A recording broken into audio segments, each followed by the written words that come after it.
오늘 아이들베르 요리문답 112문 43주일 112문입니다. 52주까지 있으니까 이제 2달 정도면 이제 하이델베르그 요리문답은 마치게 될 것 같습니다. 오늘은 112문 제 9계명에 대해서 같이 공부하도록 하겠습니다. 같이 한번 읽어볼까요? 시작. 제 9계명에서 하나님께서 원하시는 것은 무엇입니까? 내가 어느 누구에게도 거짓 증언을 하지 않고 다른 사람의 말을 왜곡하지 않고 뒤에서 헐뜯거나 중상하지 않으며 어떤 사람의 말을 들어보지 않고 성급히 정죄하지 않으며 다른 사람이 성급히 정죄하는 데에도 참여하지 않기를 원하십니다.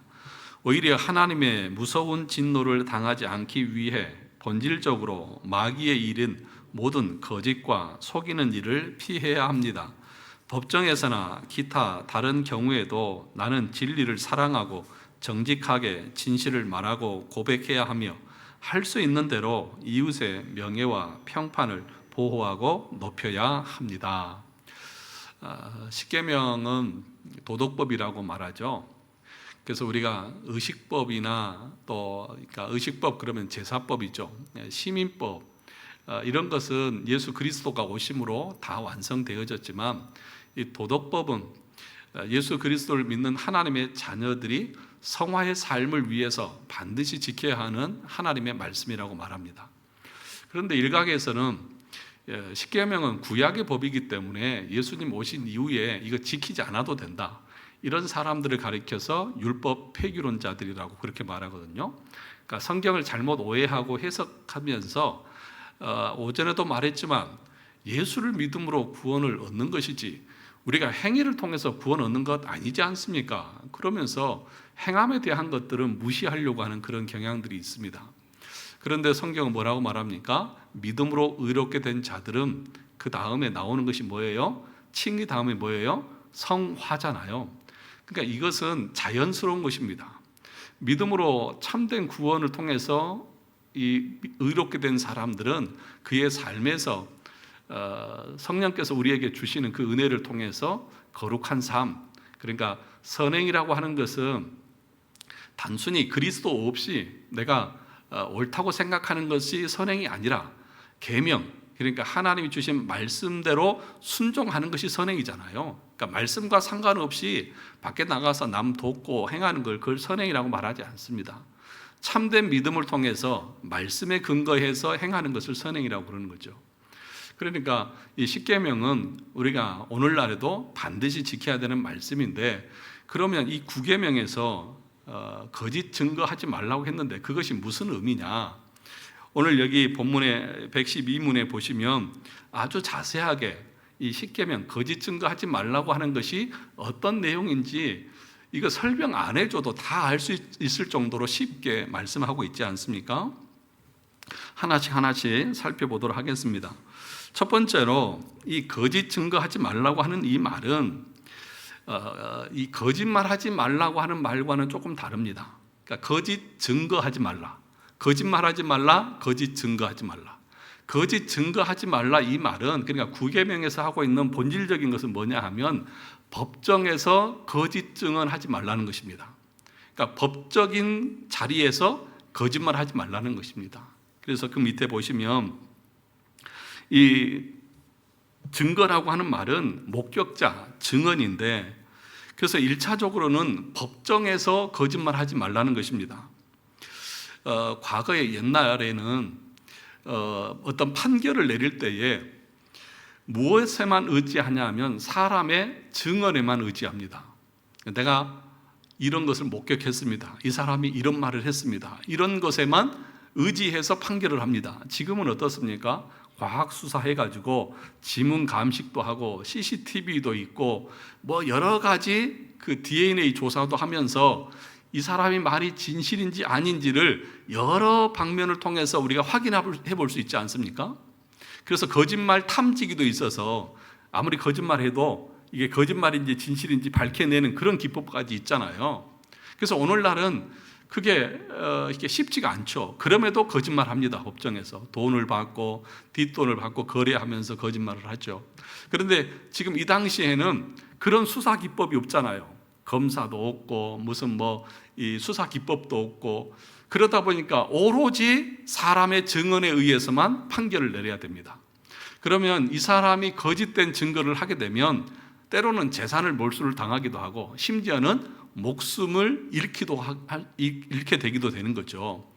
그러니까 우리가 3계명에서 봤듯이 맹세를 하지 말라고 했지만 하나님 앞에서 법정에서 할 때는 네가 하늘에 대고 맹세할 수 있느냐, 그러니까 참된 것만을 말하라고 그렇게 말하고 있는 거죠. 자, 2페이지 보겠습니다. 두세 사람의 증언만 있으면 그 사건에 대한 법적 판결을 내릴 수 있었습니다. 그러니까 증인의 정직한 증언, 진실한 증언은 매우 중요한 것입니다. 사람의 재산이나 명예뿐만 아니라 목숨까지도 그 증언에 따라서 어떻게 돼요? 좌지우지 되는 것입니다. 증인에게 바로 그러한 생사 여탈권이 달려 있는 것입니다. 그래서 하나님께서는 정직한 증언의 중요성을 아시고 하나님의 이름으로 맹세하여 증언하게 하셨고, 또 제9계명으로 아예 명시적으로 거짓 증거하지 말라고 명령하고 계신 것입니다. 그럼에도 불구하고 우리 인간은 전적으로 타락해서 이 말씀을 온전히 지키려고 하지 않죠. 자기의 욕심과 또 자기의 이기적인 생각을 가지고 거짓 증거하게 되는 그런 모습을 보게 됩니다. 그 대표적인 예가 이 나봇의 포도원의 사건 이야기 아닙니까? 이세벨이 자기 남편 아합이 그 나봇의 포도원을 갖고 싶어 하는데 팔지 않으니까 어떻게 해요? 거짓 증언자를 매수해서 이 사람이 왕을 모독했다 그러면서 그 증언을 통해서 사람을 죽이고 그 밭을 빼앗아 버리는. 그러니까 오늘날 같았으면 저 사람 거짓말하고 있는지 아닌지를 조사를 통해서 밝혀낼 수 있었겠지만, 그 당시에는 그 사람 두 사람 이상만 그렇게 합심해서 얘기하면 그게 사실이 되어져 버리니까 그런 결과를 낳게 된 것이죠. 그러면 제일 밑단락에 보시면 제9계명을 거짓말하지 말라는 계명으로 오해하면 안 된다. 거짓말은 오히려 때때로 해할 때도 있어요. 해할 때도. 그죠? 그러니까 거짓말하지 말라와 거짓 증거하지 말라는 말을 여러분들 좀 차이를 이해를 하셔야 됩니다. 그렇다고 해서 무조건 선한 거짓말은 할 수 있다. 여러분에게 선한 것이 어디 있습니까? 그러니까 합리화하고 뭐든지 할 수 있다 그렇게 얘기하시면 안 되고요. 그런데 우리가 여기다 써놨지만 머리를 하고 왔는데 머리를 미용실에서 뽀글뽀글하게 볶아가지고 왔는데 제가 볼 때는 잘 안 나왔어요. 파마가 아주 잘못 나왔어요. 그러는데도 보면은 뭐라고 해줘야 돼요? 파마가 너무 잘 이쁘게 잘 나왔다고 그렇게 말해줘야지. 아이고 어디서 했어요? 참, 그러고 어떻게 밖에 나가시려고 그러세요? 막 이런 식으로 저게 무슨 라면을 볶아놓은 것인지 무슨 파마를 한 건지 그런 식으로 얘기를 해버리면 그분이 기분이 얼마나 나쁘겠습니까? 가끔씩 때로는 인간관계에서 선의의 거짓말하라고 그러지만 그런 말들을 할 수는 있겠죠. 어떤 애들을 보면, 갓 태어난 애들을 보면 엄청 못생긴 애들이 있어요. 진짜로 잘생긴 애들도 있는데 엄청 못생긴 애들이 있어요. 저도 옛날에 이 동성교회 있을 때 부목사님이 왔는데 딸이 둘이 있는데 나 살다 그렇게 못생긴 애들 처음 봤어요. 진짜 이걸 어떻게 해야 될지를 모르겠더라고. 뭐라고 그 목사님 지금 저 정선에 가 계시거든요. 그래도 우리는 너무 애가 독특하게 생겼다, 귀엽게 생겼다 그렇게밖에 얘기할 수 없어요. 그런데 지금은 많이 예뻐졌더라고요. 애들이 이제 중학생 되고 고등학생 돼서 그런지 많이 예뻐졌더라고요. 그러니까 우리 그러잖아요. 참 속으로는 못생겼다 그러면서도 겉으로는 애가 참 귀엽네요.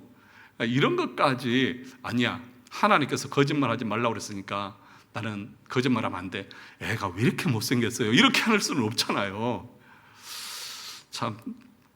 그래서 3페이지 보시면 출애굽기 1장에 보면 그 바로 왕이 히브리 민족들이 남자를 낳으면 다 죽이라고 산파들에게 얘기를 하잖아요. 그런데 이 산파들이 왕의 명령보다도 하나님을 더 두려워해서 애들을 죽이지 않고 살려두잖아요. 그 왕이 찾아와서 왜 살려두었냐고 그러니까 뭐라고 말합니까?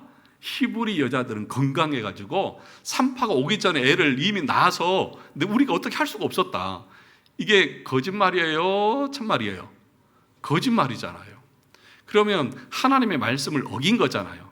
그러면 어겼으면 그 어긴 것에 대해서 하나님이 심판을 내리든지 뭘 해야 되잖아요. 그런데 하나님을 경외함으로 두려워함으로 거짓말한 것에 대해서 그것에 대해서 성경에서 책망하지 않아요. 또 어디가 있습니까? 여호수아 2장에 보면 라합이 정탐꾼들을 어떻게 해요? 숨겨주잖아요. 정부에서 어떻게 알았는지 정탐꾼들 어디 왔느냐, 어디 있느냐 내놔라 그러니까 오긴 왔는데 해지기 전에 가더라. 한번 따라가 봐라. 그런데 이미 옥상에 숨겨놨잖아요. 그것도 거짓말이잖아요. 그러니까 그 하나님을 두려워함으로 하나님의 그 영광을 위한 그 거짓말들은 우리가 때에 따라서는 할 수도 있다는 것이죠. 그러니까 여러분들이 거짓말하지 말라 그랬으니까 나는 절대 거짓말 안 할 거야 그러면서 이 사람이 걸리면 죽는데도 하나님의 말씀에 순종해야지 그러면서 여기 있습니다 이렇게 하는 것은 성경을 곡해하고 오해하는 것이죠. 그러니까 타인을 위하고 하나님의 영광을 위한 것이라고 하면 그런 선의의 거짓말들은 할 수 있죠. 그렇다고 해서 모든 것을 다 용납하는 것은 아니에요. 그러니까 여러분들이 가끔씩 거짓말을 하는데 이런 것을 경우를 예를 들어서 그때도 거짓말했는데 하나님 마음을 안 했지 않느냐. 그러니까 우리도 거짓말할 수 있는 것 아닙니까? 이렇게 얘기하는 것은 옳지 않습니다. 왜냐하면 저와 여러분들이 거짓말하는 경우는요 하나님의 영광을 드러내고 다른 사람의 유익을 위해서 거짓말하기보다는 다 누구예요? 나 자신의 유익 때문에 거짓말해요. 한번 돌아보세요. 내가 어떤 유익을 얻기 위해서 거짓말하지 다른 사람의 유익을 위해서 내가 욕을 감수하면서까지 진실을 말하지 않아요. 그러니까 애초에 우리는 어떻게 생각을 하시면 돼요? 거짓말하면 안 된다. 그렇게 여러분 이해하셔야 돼요. 그러나 거짓 증언과 거짓말하지 말라는 조금의 차이가 있다는 것을 여러분들이 이해하시면 된다는 것입니다. 그래서 에베소서 4장 25절에서 뭐라고 말합니까? 그런즉 거짓을 버리고 각각 이웃과 더불어 참된 것을 말하라. 이는 우리가 서로 지체가 됨이라. 이웃과 함께 교제하고 교통하고 나갈 때에 무엇을 얘기하십니까? 참된 것을 얘기하십시오. 거짓은 나뿐만 아니라 우리의 지체까지 망하게 하고 그 사람들을 고통에 빠뜨리는 것이기 때문에 거짓말해서는 안 되는 것입니다. 특별히 법정에서 거짓말하면 안 된다. 그러니까 오늘 출애굽기 23장 1절에서부터 3절을 보시면 보시죠. 너는 거짓된 풍설을 퍼뜨려 거짓 소문을 퍼뜨려서 그 다음에 악인과 연합해서 뭐 하지 말라? 위증하는 증인이 되지 말라. 거짓 증인이 되지 말라 그렇게 말합니다. 또 2절에도 다수를 따라 악을 행하지 말며 송사를 따라 뭐 하지 말라? 부당한 증언을 하지 말라. 그러니까 증언을 할 때에 정직하게 진실을 참을 말하라고 하는 것을 여기서 이 9계명에서 말씀하고 있다는 것입니다. 웨스트민스터 대요리 문답 144문에서는 제9계명을 이렇게 설명을 합니다. 제가 읽어드릴 테니까 잘 보십시오. 제9계명에서 요구하는 의무는 사람과 사람 사이의 무엇과 진실과 우리 자신과 우리 이웃의 무엇을 명예를 보존하고 증진하는 것입니다. 진리를 위해 나서서 옹호하고 재판과 정의, 다른 어떠한 일에 있어서라도 진심으로 성실하게 자유롭게 명백하게 그리고 온전하게 오직 진실만을 말하는 것이며 우리 이웃을 자비롭게 평가하고 그러니까 거짓 증거하지 말라는 말 속에는 단순히 거짓 증언해서 다른 사람의 명예나 그 사람의 평판이나 그 사람을 곤란에 빠뜨리는 것을 하지 않을 뿐만 아니라 더 나아가서 뭐라고 말합니까? 우리의 이웃을 자비롭게 평가하고 그러니까 다른 사람을 얘기할 때에 우리는 대부분 그 사람의 어떤 좋은 점 또 그 사람을 조금 명예를 높여주고 그래서 그 사람을, 나보다 다른 사람을 낮게 여기면서 말하기보다는 어떻게 해요? 나보다 못하게 깎아내리면서 얘기하는 경향들 있잖아요. 누군가가 그 사람을 칭찬하면 뭐라고 그래요? 에이, 그 사람 그런 거 아니야. 내가 볼 때는 아니야. 그러면서 그 사람을 자비롭고 평가하는 것이 아니라 아주 악하게 폄훼하는 그런 모습들이 있다는 거죠. 그것도 국외계명을 어기는 것이라는 거죠. 그러니까 다른 사람을 얘기할 때는 좀 넉넉하게 얘기하십시오. 그 사람에 대해서 누군가가 이 사람은 다 좋은데 이거 하나가 좀 모자란 것 같아. 또 꼭 그렇게 얘기해요. 칭찬하면서도. 나는 그래서 그래요. 10개 중에서 9이 좋고 하나가 나쁘면 점수로 계산하면 100점 만점에 90점이면 그 사람 좋은 사람이 안 좋은 사람이에요? 좋은 사람이잖아요. 그런데 뭐라고 말해? 그거 하나. 그걸 지적하면서 이 사람이 이래서 안 좋다고 그러잖아요. 그럼 자기는 완벽한가? 아니잖아요. 그러니까 저한테도 그러더라고. 우리 목사님은 다 좋은데 키가 커. 어쩌라고요? 그러면 나쁜 게 하나도 없네. 그래서 그렇게 하지 말라. 그 다음에 그들의 명예를 뭐하고? 사랑하고 바라고 기뻐하며 그들의 연약함을 어떻게 합니까? 슬퍼하고 덮어주는 것이며 그들의 재능과 장점들을 어떻게 합니까? 기꺼이 인정하고 그들의 결백을 뭐하고? 변호해 주는 것입니다. 그들에 관한 좋은 소문을 어떻게 해요? 기꺼이 받아들이고. 근데 이게 잘 안 돼. 누군가 다른 사람 칭찬하면 속이 꼬여. 예. 그렇지 않아요? 그 기꺼이 기쁘면 진짜 좋다 이렇게 받아들인 것이 아니라 아니야, 거기에도 뭔가 안 좋은 게 있을 거야, 뭔가 이유가 있어서 그랬을 거야, 그러면서 어떻게든지 깎아내리려고 하는 그런 사람들은. 그런데 뭐라고 말합니까? 기꺼이 인정하고 그렇게 말합니다. 나쁜 소문은 어떻게 해요? 받아들이기를 원하지 않으며. 근데 우리는 거꾸로 해요. 나쁜 소문들은 얼마나 잘 받아들이는지. 칭찬은 널리 안 퍼져도요, 소문은, 안 좋은 소문은 말 없는 말이 어디를 가요? 천리를 가듯이. 와, 어떻게 이렇게 빨리 나가는지 몰라요. 그래서 누군가 그러더라고. 교회에서 오늘 당회를 하잖아요. 그러면 오늘 저녁이면 온 교인들이 다 한대. 예. 우리 장로님들이 그렇다는 얘기가 아니라 그 정도로 사람들이 소문을 빨리 낸다는 거예요. 그래서 제가 뒤에도 써놨지만 교회를 허물어뜨리는 첫 번째가 뭔지 아십니까? 전화기 들고 돌리는 거예요. 근데 전화기 들고 돌리는 사람들의 그 내용이 뭘까요? 야, 우리 장로님이 이렇게 좋은 일을 했대, 이렇게 헌신을 했대, 이렇게 충성을 했대, 우리 권사님이, 우리 집사님이 이렇게 좋은 일을 했고 이렇게 헌신했대, 이런 얘기 할까요? 아니면 얘가 이랬대 저랬대 소문을 퍼뜨릴까요? 좋은 얘기를 그렇게 빨리 전할까요? 아니면 우리가 생각할 때 안 좋은 얘기일까요? 속은 있으니까 말씀은 빨리빨리 안 하시네. 그렇죠. 좋은 얘기를 많이 해야 되는데 꼭 그렇게 이제 안 좋은 것만 퍼뜨리는 거죠. 그러면 어떻게 돼요? 온 교인들이 우리 교회는 이상한 교회 이렇게 돼버리는 거죠. 예. 그리고 한두 사람이 그런 것 가지고 모든 사람이 그런 것처럼 그 교회의 영광을 그렇게 먹칠을 하는 거죠. 절대로 여러분들은 안 좋은 소리를 들으면 그걸 옆 사람에게 전하지 않기를 주의 이름으로 축원합니다. 옆 사람에게 전하는 순간 여러분들은 마귀 짓을 하고 있는 것이고 또 뭐예요? 이 구계명을 어기는 거예요. 그것이 곧 교회를 허물어뜨리는 것이고 성도의 한 지체인 성도의 명예와 그 사람의 모든 것을 무너뜨리는 일들을 하고 있는 것이고 마귀의 선봉장 역할을 하고 있다는 것을 아시기 바랍니다. 그러니까 누군가가 내 귀에 안 좋은 얘기를 해주었다 그러면 그냥 귀 닫고 그래 너는 알아서 해라. 그리고 그런 얘기 하려고 하면 나한테 전화도 하지 말라. 그리고 딱 끊어버리시면 됩니다. 그런데 어때요?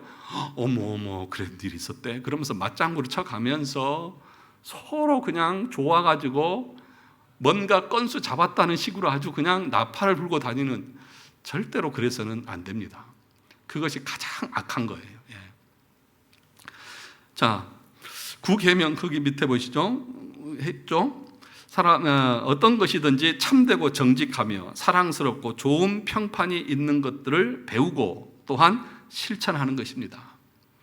자, 구계명에 나타난 하나님의 속성을 했습니다. 십계명은 하나님의 본성과 속성을 반영하는 것입니다.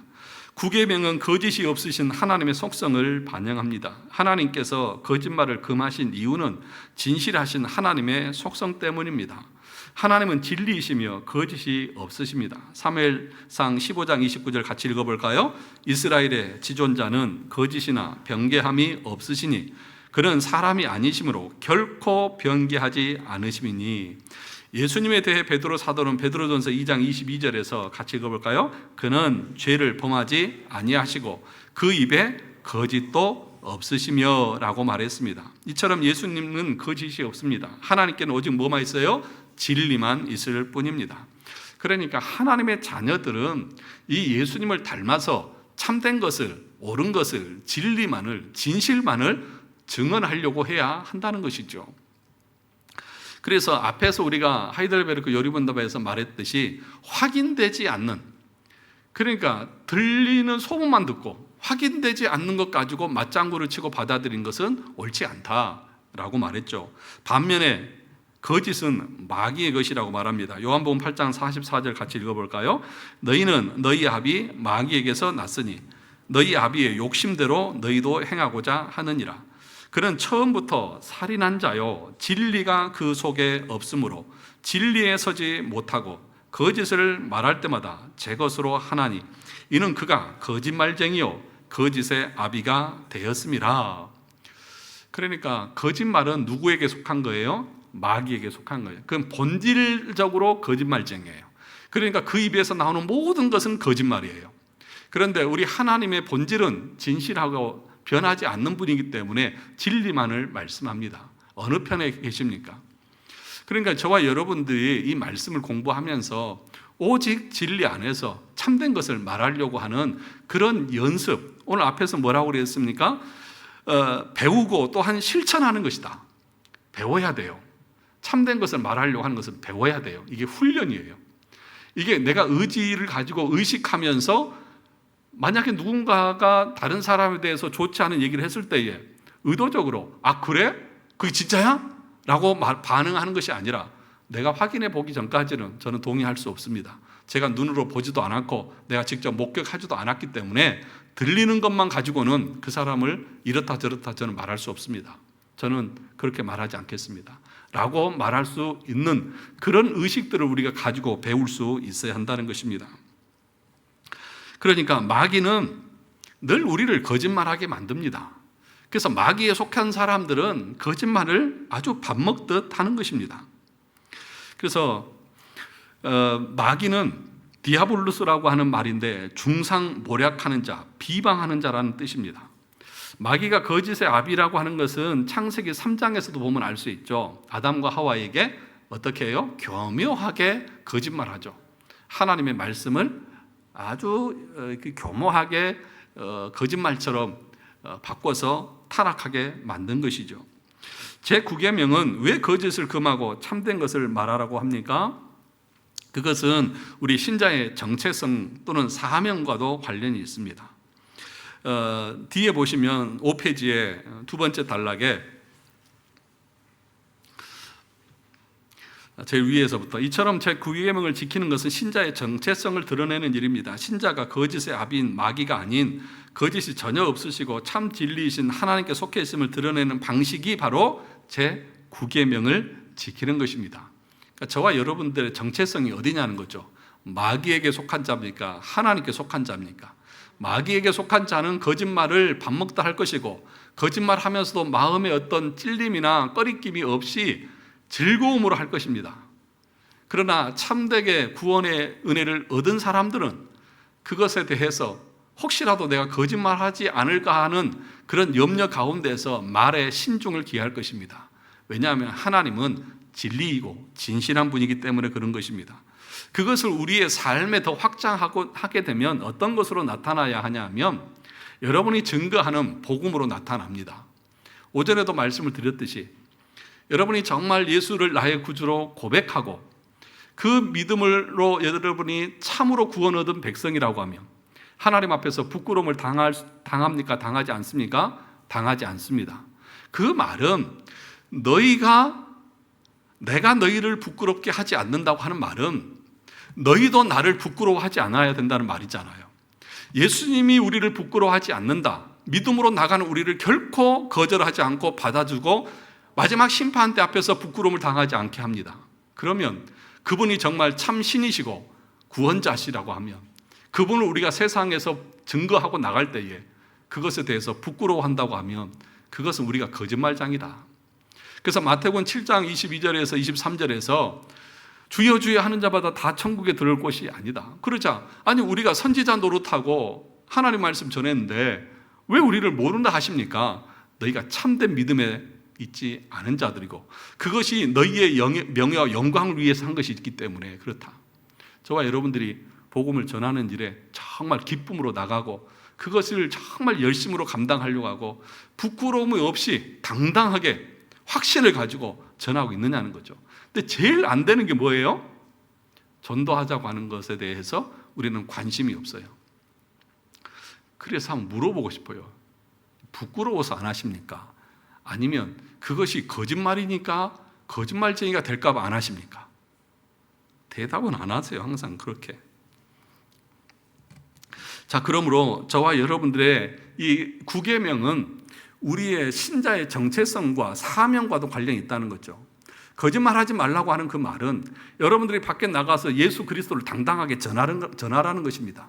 예수님만이 구원자라고 하는 이것이 진리고 참인데 그것을 말해야 되잖아요. 참만을 해야 되잖아요. 그런데 예수 믿지 않는데도 불구하고 그냥 잘 먹고 잘 살면 그게 다 복인 거죠. 이거 말하는 거 거짓이잖아요. 예수 믿지 않으면 멸망받습니다. 이게 진리잖아요. 그런데도 진리를 말하지 않아. 이게 거짓말하는 거죠. 9계명을 어기는 거 아니냐는 것이죠. 그 얘기를 지금 하는 겁니다. 4번에 보면 말과 혀의 중요성 그랬습니다. 무릇 더러운 말은 뭐라고요? 너희 입 밖에도 내지 말고 오직 덕을 세우는 데 소용대로 뭐 하라고? 선한 말을 하여 듣는 자들에게 은혜를 끼치게 하라.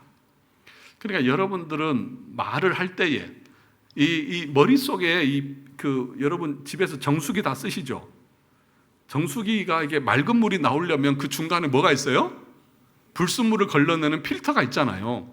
그러니까 말을 아무 생각 없이 내뱉는 것이 아니라 이 말이 합당한지, 이 말이 진실인지, 이 말이 덕을 세우는 건지, 이 말이 저 사람의 마음을 상처를 입힐 것인지 아닐 것인지를 뭐 해야 돼요? 생각을 해야죠. 필터링을 해야죠. 그리고 어떻게 해야 됩니까? 선한 말을 하고 은혜를 끼치는 소금같이 고르게 사람들의 유익을 위한 말을 하려고 하는 그런 훈련들을 할 수 있어야 한다는 거죠. 그런데 어떤 사람들은 여기 계신 분은 아닌 것 같은데 어떤 사람들은 그냥 듣는 사람이 뭐 어떻게 생각하든지 간에 그냥 막 말을 하면서 나중에 보면은 막 저 사람 말 때문에 상처받은 사람이 여기저기서 막 나와요. 그 사람 왜 그렇게 말하는지 모르겠다고 그러면서 그것도 뭡니까? 9계명을 어기는 것입니다. 그래서 야고보서 3장 2절에서 뭐라고 했어요? 우리가 다 실수가 많으니 만일 말에 실수가 없는 자라면 곧 온전한 사람이라 능히 온몸도 굴레 씌우리라. 이 세치 혀밖에 안 되는 것이 아주 가장 작은 것이지만 이것이 인생의 모든 것을 다 불태울 수 있습니다. 그러므로 말처럼 중요한 게 없고 더더군다나 우리의 말은 거짓말을 하면 안 되고 참된 것을 말하려고 하는 그런 훈련들이 있어야 하는 것입니다. 6페이지 보시면 그런 거짓말하는 이유가 뭐냐? 첫째는 자기 체면, 자기 책임을 회피하기 위해서 사람들은 거짓말합니다. 그래서 처음부터 정직하게 제 책임입니다. 제가 잘못했습니다. 이러면 해결될 것을 자꾸 그 책임을 다른 사람에게 떠넘기고 거짓을 덮기 위해서 또 다른 거짓을 하고 거짓이 쌓이고 쌓여서 결국에는 마지막에는 망신을 당하는 그런 경우가 있는 거죠. 거짓말하는 경우에 상대적으로 자기에게 올 피해를 생각하면서 거짓말하는데 여러분 다른 사람의 명예를 실추시키면 하나님은 그것에 대해서 반드시 그 대가를 찾으십니다. 이 세상에서는 숨길 수 있을지 모르겠지만 하나님 앞에서는 어떤 것도 숨길 수 없습니다. 우리의 생각과 마음에 품은 생각과 머릿속에 품은 것들 우리의 모든 것까지 다 감찰하시는 분이 하나님이시잖아요. 그러므로 우리는 하나님 앞에서 정직하기 위해서 부단하게 애써야 하는 것입니다. 바리새인들은 외식하면서 거짓말합니다. 이 말은 하나님의 영광보다 자신의 체면과 영광이 더 중요하기 때문에 거짓말한다는 거예요. 그러니까 이 바리새인들은 예수님을 믿지 않습니다. 또 하나님을 믿는다고 하면서도 참되게 하나님을 믿는 사람들이 아니죠. 그러니까 그렇게 외식을 하고 거짓된 것을 하면서도 당당하게 손을 들고 그렇게 말할 수 있겠죠. 자, 그래서 마지막 단락에 보면 6페이지, 자신의 명예를 사랑하는 자들은 반드시 외식하게 되어져 있고 그리고 반드시 거짓말을 하는 습관들을 가지게 되어집니다. 7페이지 봅시다. 또 거짓말하는 이유는 돈 때문에 거짓말하는 경우가 많습니다. 법정의 증언도 결국 돈에 대한 탐심 때문에 그러는 것 아니겠습니까? 그래서 검사나 판사나 변호사나 이런 사람들이 뭐 다 그런 건 아니겠지만 명백하게 드러난 증거에 대해서도 부당한 판결을 내리는 그런 경우들을 심심치 않게 보는데 그것들은 부당한 거래가 있는 경우들이 허다하다는 것을 우리는 알고 있습니다. 마지막으로는 인간의 자기 사랑이 모든 거짓말을 만들어냅니다. 7페이지 중간에 보시면 자기 사랑은 자신의 명예와 자존심을 사랑하고 또 돈을 사랑하는 것을 말합니다. 그래서 자기를 사랑하기 때문에 자신의 명예와 자존심을 지키기 위해 자신의 잘못을 숨기는 거짓말을 하는 것이고 또 돈에 대한 탐심 때문에 거짓말을 하는 것입니다. 그래서 죄가 뭐냐? 죄는 이기적 자기 사랑이라고 칼빈이 그랬습니다. 극단적 이기적 자기 사랑, 이게 죄입니다. 그러니까 여러분이 죄 가운데 있는지 아닌지는 어떻게 알 수 있느냐 하면 내가 말하고 결정하고 행동하고 나가는 그 모든 것이 오로지 나의 유익만 위해서 한다고 하면 그 사람은 여전히 거듭나지 않은 상태에서 자신의 욕망을 쫓아서 사는 사람입니다. 그러면 우리가 이웃을 사랑하는 것은 어떤 사람만 할 수 있다고 하이델베르크 요리문답에서 말했죠? 오문에서부터 보면 성령으로 거듭난 사람만이 하나님을 사랑하고 이웃을 사랑할 수 있다고 말했습니다. 그러니까 중생하고 거듭난 사람, 회심한 사람들은 물론 자기 사랑도 있지만 하나님을 사랑하고 이웃을 사랑하면서 그들에게 진실을 말하고 그들의 명예를 지켜주려고 하는 그런 모습들이 나타나요. 그래서 자기 것을 포기할 줄 안다는 거죠. 자기 것을 내려놓을 줄 안다는 것이죠. 그런데 어떤 사람들은 끝까지 자기 명예, 자기 자존심, 자기 자리 이건 내려놓지 않기 위해서 핏대를 세우면서 주장하는 그런 사람들 보이잖아요. 그게 죄인의 모습입니다. 그러니까 여러분들이 나밖에 모른다. 그것 자체가 죄인의 모습인 거예요. 정말 거듭난 심령의 모습은 나뿐만 아니라 이웃을 살피고 돌아보고 다른 사람의 유익을 구하는 그런 기도와 그런 삶을 살게 되는 것이죠. 그게 천국 아니겠습니까? 지옥은 그런다며요. 지옥은 큰 집게 가지고 이렇게 자기만 먹으려고 하는데 이게 옵니까? 안 오잖아요. 결국에는 다 굶어 죽잖아요. 천국은 어떻다고요? 서로 먹여준다고요. 그럼 자기도 살고 나도 살고. 그러니까 저와 여러분들이 나만을 위하면 내가 부자 될 것 같죠? 안 그렇습니다. 다른 사람을 부하게 하고 다른 사람의 명예를 지켜준 사람이 결국에는 자기의 명예도 올라갑니다. 다른 사람을 이롭게 하는 사람이 결과적으로 우리도 이로움을 받는 것입니다. 그러니까 여러분 자녀들을 교육시킬 때에 믿지 않는 사람들은 뭐라고 가르칩니까? 어떻게 해서든지 옆 사람을 밟고 네가 일어서서 1등이 돼야 된다. 그러다가 결국에는 망하는 거죠. 그러나 우리 그리스도인들은 자녀들을 어떻게 교육시켜야죠? 너뿐만 아니라 다른 사람이 성공할 수 있도록 도와줘라. 다른 사람이 유익을 얻을 수 있도록 도와줘야 된다. 그것이 곧 너를 위한 것이다. 그렇게 우리는 교육하는 것 아니겠습니까? 특별히 오늘날은 이 명예훼손에 대한 부분들 7페이지 밑에서 두 번째 단락에 보면 현대 사회는 경쟁 사회로 남을 깎아내려야 자신이 높아진다는 지다 보니 명예훼손을 아무렇지 않게 하는 경우가 많습니다. 그래서 저 앞서가는 사람을 무너뜨리고 내가 그 자리에 가기 위해서는 어떻게 해야 돼요? 거짓 소문을 퍼뜨려야죠. 그래서 그 사람의 명예가 실추되고 그래서 그 자리에 내려오도록 해야 내가 그 자리에 올라갈 수 있는 것 아닙니까? 그러니까 인터넷상이나 방송이나 신문이나 심지어는 국회에서도 또 어떤 그 정치적인 선거 기간에 보면 계속해서 상대방의 그 약점이 될 만한 것들을 다 들춰내죠. 그런데 그것이 진실인 것도 있지만 거짓된 것을 진실인 것처럼 둔갑시켜가지고 막 퍼뜨려서 사람들이 그걸 듣고 저 사람이 저런 사람이야? 그래서 나중에 다 따져보니까 거짓말이야. 그럼 뭐라고 그래요? 아님 말고 뭐 이런 식으로 사람의 명예를 실추시키려고 하는 그런 태도와 그런 모습들이 이 사회 속에 얼마나 많이 있느냐는 거죠.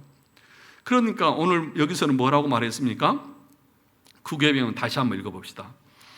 내가 어느 누구에게도 거짓 증언을 하지 않고 다른 사람의 말을 뭐하지 않고 왜곡하지 않고 뒤에서 뭐하지 않고 헐뜯거나 중상하지 않으며 어떤 사람의 말을 들어보지도 않고 성급히 정죄하지 않으며 다른 사람이 성급히 정죄하는 데도 뭐하지 않으며 참여하지 않기를 원합니다. 오히려 하나님의 무서운 진노를 당하지 않기 위해 보세요. 거짓말하는 것에 대해서 거짓 증언하는 것에 대해서 하나님이 반드시 진노하시고 하나님이 그것에 대한 대가를 받게 하십니다. 그러면서 뭐라고 말합니까? 이에 본질적으로 마귀의 일인 모든 거짓과 속이는 일을 뭐 해야 합니까? 피해야 합니다. 그러니까 거짓 누구의 일이에요? 마귀의 일입니다. 법정에서나 기타 다른 경우에도 나는 진리를 사랑하고 정직하게 진실을 말하고 고백해야 하며 할 수 있는 대로 이웃의 명예와 평판을 보호하고 뭐 해야 합니까? 높여야 합니다. 그러니까 여러분, 저에 대해서 좋은 얘기만 하시기 바랍니다. 제 명예가 얼마나 중요한데요. 제 명예는 제 개인의 명예가 아니라 교회의 명예이기도 합니다. 목사를 폄훼하고 거짓을 퍼뜨려서 아니면 말고식으로 하는 것은 교회를 허무는 행위입니다. 그러니까 제가 무조건 맞다 이 얘기가 아니라 진실과 진실이 아닌 것은 분별할 수 있어야 되죠. 그런데 들리는 소문만 가지고 제가 억울할 때가 가끔씩 있더라고요. 아니 내가 하지도 않은 말을 했대요. 그래서 목사님이 이렇게 얘기했다며요. 내가 언제요? 이런 경우들이 있어요. 누구라고 말은 안 할게요. 제가 알고 있어요. 억울할 때가 있어요. 저도 제가 표현을 안 해서 그렇지 저도 억울할 때가 있어요. 아니 내가 그렇게 생각한 적도 없고 그렇게 말한 적도 없는데 어떤 사람들은 내가 그랬대요. 증인을 데려오라고 막 그러고 싶어요. 농담입니다. 또 목사님이 내가 한 말 가지고 그러시나? 또 오해하지 마세요. 그러니까 무슨 얘기냐 하면 여기도 보시면 험담하는 것들 또 헐뜯고 중상모략하고 확인되지도 않은 얘기를 사실인 것처럼 말해버리는 것 이런 것들을 하지 말라. 그래서 다시 출애굽기 12장 1, 2절을 보면 거짓된 뭐예요? 풍설. 거짓된 풍설은 텅 빈 소문, 근거 없는 소문이에요. 근거도 없는 소문을 내가지고 뭐 합니까? 누구와 연합해요? 악인과 연합해서 위증하는 증인이 되지 말라. 예. 또 여러 사람이 말한다고 해서 그것이 진리인 양 그렇게 따라가지 말라. 사람들은 숫자에 그것에 넘어가는 경우가 많이 있습니다. 그래서 많은 사람이 주장하면 그걸 사실로 받아들여 버려요. 그런데 여러분 소수가 더 진리일 때가 많습니다. 다 보세요. 예수님 당시에 예수가 메시아라고 하는 사실이 소수였습니까? 다수였습니까? 소수였잖아요. 그러니까 여러분 숫자의 그 노름에 넘어가시면 안 돼요. 많은 사람이 얘기한다고 해서 그게 다 진실은 아니에요. 사람들은 그러죠. 우리 속담에 아니 땐 굴뚝에 아니 땐 굴뚝에도 연기 나더라고요. 그런데 그러니까 다 대부분 그렇게 얘기하니까 아유 사실이니까 그렇게 얘기가 소문이 났겠지. 그거 없으면 그런 얘기가 나왔겠어? 이런 식으로 확신으로 가지고 나가는데 오늘 여기 본문의 말씀 보니까 그런 거 하지 말라. 확인되지 않았으면 거기에 동의하지도 말고 더 나아가서는 누군가의 허물이 있고 누군가의 실수가 있으면 그것까지도 자비롭게 덮어주고 포용할 줄 알아야 되지. 그것이 거짓이 아닌데도 거실로 더 부풀리고 덮어줘야 되고 감사줘야 되는 것도 더 들추어내가지고 그 사람의 명예나 평판을 완전히 땅바닥에 떨어뜨리게 하는 것은 그건 구계명을 어기는 것이라는 것입니다. 그래서 제가 8페이지 거기 보시면 밑에서 두 번째 단락, 교회를 무너뜨리는 첫 번째 적이 무엇이라고? 확인되지 않는 내용을 가지고 이 사람 저 사람에게 뭐 하는 사람이요? 전화 돌리는 사람. 전화기를 다 뺏어버리고 싶어요. 전화기 선을 전화국에다 여기해가지고 다 뽑아버리라고 그래야 될 것 같아요. 차라리 그게 나아. 차라리 전화기가 없는 게 나아. 연락을 못하게.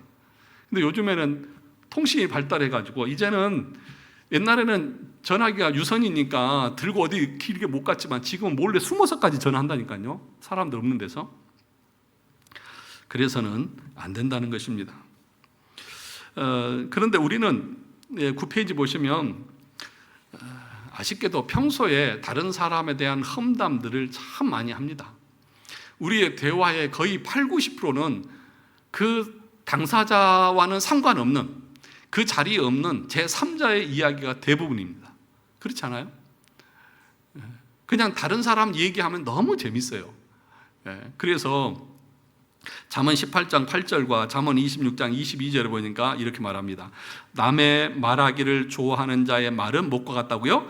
별식과 같아서 뱃속 깊은 데로 내려가느니라.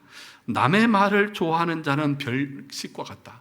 아주 이 별식, 별미라는 거예요. 그러니까 무슨 얘기냐면 두 가지 의미가 있는데, 하나는 말을 전할 때에 사람들이 남의 말을 전할 때는요, 아주 포장을 잘해서 사람들이 듣기에 그럴싸하게 그렇게 말을 표현을 잘해요. 그러니까 진실만 말하면, 사실만 말하면 할 말이 없어요. 그런데 그것을 부풀리고 포장하고 해가지고 사람들이 혹하도록 한다는 거예요. 그게 별미예요. 또 하나는, 별미의 의미는, 여러분 우리가 음식은 그냥 생존을 위한 음식이 있는 반면에 쾌락을 위한 음식이 있잖아요. 그렇잖아요? 즐기기 위한 음식이 있잖아요. 그러니까 생존을 위한 음식이 아니라 내 만족과 내가 어떤 쾌락과 즐기기 위해서 다른 사람들을 한다는 거예요.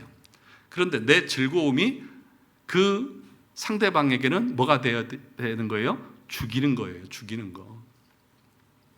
그것을 우리가 알아야 한다는 것입니다. 그래서 10페이지 보시면 위에서 세 번째 단락에 보면 잠언 10장 11절 12절을 보시죠. 의인의 입은 뭐예요? 생명의 샘이라도 악인의 입은 독을 머금느니라. 그러니까 다른 사람, 나는 그것이 별미처럼 별식처럼 너무 맛있어서 내 뱃속 깊은 데까지 들어가서 나를 만족시켰는지 모르지만 그것을 듣고 그 대상이 되는 사람에게는 독이 되어져서, 그래서 내가 퍼뜨린 그 소문을 듣고 그 다른 사람들이 그 사람을 볼 때 어떻게 볼까요? 저 못된 놈, 저 나쁜 새끼, 막 이러면서 흘기면서 볼 거 아니에요. 그러면 그걸 당하는 그 상대방은 얼마나 고통스럽고 괴로울까요?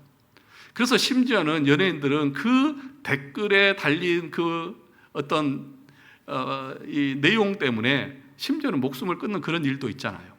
나는 재밌어서 가십거리로 떠들어댔는지 모르지만 그 사람은 그것이 독이 되어져서 그의 영혼이 죽어가는 것을 보지 않습니까? 그러므로 그것에 대해서 하나님이 간과하실까요? 내가 반드시 그것에 대해서 진노하겠다고 말씀합니다. 그러므로 우리는 우리의 입술로 누군가를 비방하고 폄훼하고 근거 없는 소리에 동조하고 하는 것에 대해서 하나님 앞에서 날마다 회개할 수 있어야 돼요. 그러면서 내 자신을 돌아보면서 그런 것에 대해서 내가 입을 닫고 귀를 닫고 오직 진실만을, 여기서 의인의 입은 뭡니까? 생명의 샘이라. 다른 사람을 살리고 다른 사람을 기쁘게 하고 유쾌하게 하는, 내가 말하면 나랑 같이 있으면 저 사람은 생기가 돌고 저 사람은 기분이 좋아져. 근데 누구를 만나면 기가 빨려. 왜 그럴까요? 늘 부정적이고 늘 다른 사람을 헐뜯고 하니까 내가 너무 지친 거예요. 그래서 그런 사람하고는 만나서 대화하기가 싫어요. 그런데 여러분 보세요.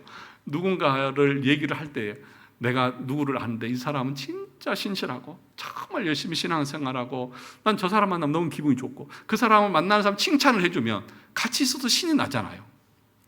그러니까 여러분, 누구를 만나서 대화할 때에 그 자리에 없는 사람을 끌어와서 험담하고 헐뜯고 중상모략하고 확인되지 않는 얘기 가지고 사람을 죽음으로 독을 퍼뜨리는 그런 일들을 하지 않기를 주님의 이름으로 축원합니다. 어떻게 아멘을 안 하는 거 보면 그렇게 하겠다는 건지 도대체 알 수가 없어요. 자, 그래서 사람이 다 부족하죠. 또 여러분들의 말이 설령 맞을 수도 있습니다. 그러나 베드로전서 4장 8절에 보니까 사랑은 허다한 죄를 덮는다고 했습니다. 내가 다른 사람의 허물을 덮어주면 그 사람이 내 허물을 덮어줄 것입니다. 그러므로 우리 모두가 서로를 긍휼히 여기고 불쌍히 여기고, 그래서 서로의 명예와 평판과 그 부족한 것들을 품어줄 줄 아는 그런 모습이 있어야 할 것입니다. 11페이지 보시면 하나님은 이런 거짓된 자들을 뭐 하십니까? 심판하십니다. 오늘 112문에 보니까 하나님의 무서운 진노를 당하지 않기 위해서 본질적으로 마귀의 일은 모든 거짓과 속이는 일을 피해야 한다. 또 잠언 12장 22절에서 뭐라고 말합니까? 거짓된 입술은 여호와께 미움을 받아도 진실하게 행하는 자는 그의 기뻐하심을 받느니라.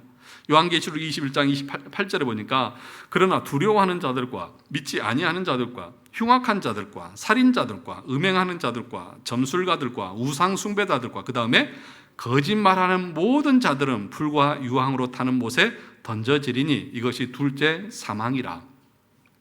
거짓말하는 자.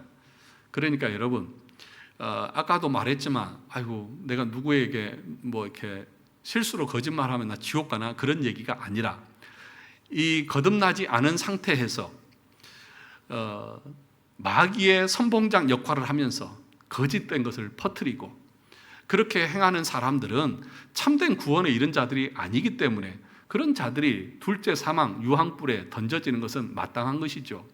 그러므로 여러분들이 참된 믿음을 가진 사람이라고 하면 진리 안에서 참된 것을 말할 것입니다. 마지막으로 목회자의 험담, 아까 제가 얘기했던 그 내용들입니다. 목회자를 험담하는 것 할 수 있죠. 예, 하십시오. 하나님의 진노를 누리기를 원하시면. 이렇게 소문에 들어보면 그러더라고요. 교회 앞에 이렇게 주일날 카페에 가면 3355 교회 성도들이 이제 예배를 마치고 와서 차를 마시면서 대화를 나눈대요. 대부분 대화를 나누는 내용 들어보면 거의 10중 8구 목사 험담하고 있대요. 예, 그러지 마시기 바랍니다. 제가 뭐 완벽하지는 않고 부족한 점이 많이 있지만 그럼에도 불구하고 그렇게 없는 것 만들어내고, 또는 나와 성향이 다르다고, 내 생각과 다르다고 잘못되어진 것처럼 이 사람 저 사람과 모여가지고 335에 모여서 목사를 이리 뜯었다 저리 뜯었다, 여기다 던졌다 하면서 하는 것은 하나님 기뻐하시지 않습니다. 네. 모든 사람이 다 마찬가지죠. 그런데 목회자나 또 장로의 그 송사는 그 뒷페이지 13페이지 보면 5장 19절에 보면 장로에 대한 송사는 두세 증이 없으면 뭐 하지 말라? 받지 말라. 다른 송사는 고소가 들어가면 바로 재판할 수 있습니다. 그런데 목사나 장로가 이 교회의 그 당회를 관리하고 있는 사람들의 그 송사에 대해서는 그만큼 신중해야 한다는 것입니다. 왜냐하면 목사의 그 어떤 일들은 교회에 관련된 전체의 일이기 때문에 그렇습니다. 그러니까 여러분들이 저 개인적으로 공격할 수 있어요. 그러나 그것이 결론적으로는 교회를 허무는 일이 될 수도 있다는 사실을 아셔야 합니다. 만약에 그것이 사실이 아니라고 하면 그 책임을 여러분 감당하시겠습니까? 그러니까 말하려고 하면 그것이 사실이 아니었을 때에 그것에 대한 책임을 내가 감당하겠다, 그 마음 가지고 하십시오. 하고 싶으시면. 그런데 그것이 아니라고 하면 오늘 하나님께서 미워하시고 하나님께서 진노하시는 그 일을 여러분이 감당하실 수 있으면 얼마든지 하셔도 됩니다. 그런데 성경은 분명하게 그렇게 하지 말라고 말합니다. 그런데 그런 일들이 일어나요. 바울 사도도 그렇게 성도들이 오해하고 폄훼하고 비방하고 하는 일들을 했어요. 마지막 고린도후서 12장 20절을 읽고 마치겠습니다. 내가 갈 때에 너희를 내가 원하는 것과 같이 보지 못하고 또 내가 너희가 원하지 않는 것과 같이 보일까 두려워하며 또 다툼과 시기와 분냄과 당 짓는 것과 비방과 수군거림과 거만함과 혼란이 있을까 두려워하고.